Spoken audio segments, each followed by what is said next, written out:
Dito na naman ako sa mall, guys. Bibili daw ako ng tinapay ng alaga ko. Yun ang utos ng ganyang mama. Dapat palagi fresh. Nandito, ibang bakery naman yung bibilihan ko kahapon doon sa kabila. Ngayon dito naman sa medyo mamahaling bakery. Sabi ng amo ko, tanungin ko raw daw ang alaga ko kung anong gustong kainin na baunin sa school. At saka kainin niya. Kaya tinanong ko yung alaga ko, ito yung gusto niya. Ayan. Yan yung gusto niya punta na dalhin sa school. 1 pesos for 110. 3 pesos for 290. Ayan. Bibili tayo ng 3 piraso. Mayroon pang ganun eh.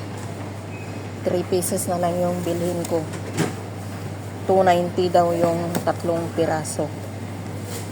Kainin ko yung isa. 2 siguro yung babaunin niya.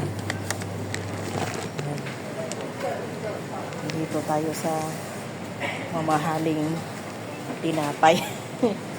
Nagsawa siya doon sa kabila. Sabi ng amo ko, yung amo ko lalaki, bilihan ko daw siya din ng pagkain na ribin yung binili ko kahapon.